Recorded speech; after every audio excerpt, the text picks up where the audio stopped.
नमस्कार, इन्स्टंट रेसिपीमध्ये तुम्हा सर्वांचं स्वागत आहे। आज आपण पाहणार आहोत कच्च्या कैरीची चटपटीत अशी तोंडाला चव देणारी कैरीची चटणी। त्यासाठी मी एक घेतलेला आहे मीडियम आकाराचा कांदा असा जाडसर कट करून घ्यायचा आहे आणि त्यासाठी घेतलेली मी एक कैरी। मैत्रिणींनो, कैरीची साल इथं मी काढणार नाहीये। कैरी आंबट असल्यामुळं मी अर्धी कैरी वापरणार आहे। आपण स्वच्छ आंबा धुवून घेतलेला आहे आणि अर्धा असा उभा कट करून घेणार आहे। कैरीच्या जास्त बारीक फोडी करायचं नाही आणि खूप मोठ्याही ठेवायच्या नाहीत। मीडियम अशा कैरीच्या फोडी करून घ्यायच्या आहेत। तुम्ही पाहू शकता कैरीच्या मी अशा उभ्या फोडी करून घेतलेल्या आहेत। चला तर मग आता आपण कैरी आणि कांदा मिक्सरच्या भांड्यामध्ये टाकून घेऊया। मैत्रिणींनो, इथं व्हिडिओ स्किप झालेला आहे। यामध्ये मी लाल तिखट, हळद, मीठ, कैरी, कांदा हे सर्व जिन्नस मिक्सरच्या भांड्यामध्ये टाकून घेतलेला आहे। चवीनुसार मीठ टाकायचं आहे आणि प्लस मोडवर थोडंसं जाडसर असं चटणी वाटून घ्यायची आहे।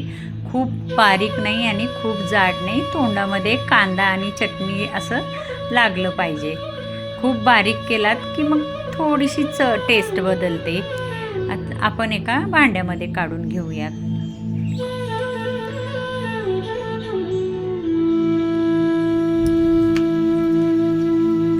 तुम्ही पाहू शकता कैरी मी एका भांड्यामध्ये काढलेला आहे आणि कैरीचं स्ट्रक्चर बघू शकताय तुम्ही।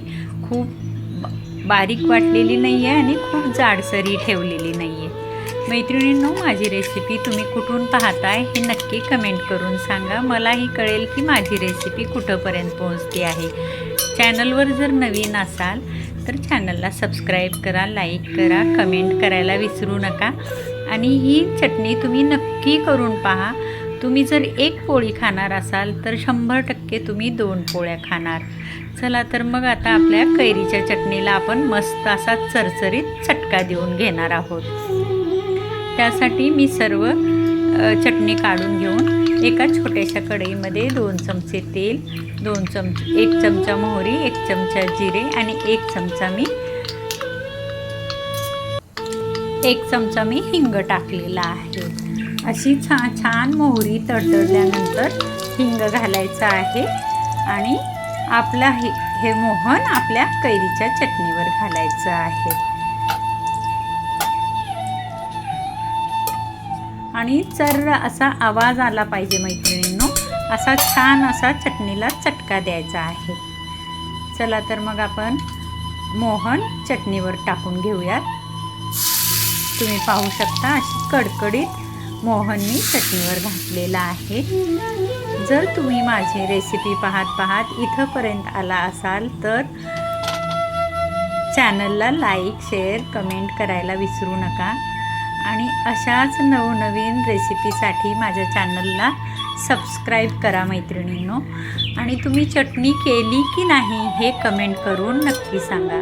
तुम्ही पाहू शकता अशी सुंदर तोंडाला चव आणणारी चटणी बनवून तयार झालेली आहे। टेक्स्चर पण तुम्ही बघू शकता। चला तर मग आता आपण दिलेला चटका असा एकजीव करून घ्यायचा आहे। कैरीला सर्व बाजूनी तेल मिक्स झालं पाहिजे। तुम्ही पाहू शकता छान अशी चटणी बनवून तयार झालेली आहे। चला तर मग परत भेटूया अशाच एका नवीन रेसिपीमध्ये। तोपर्यंत बाय।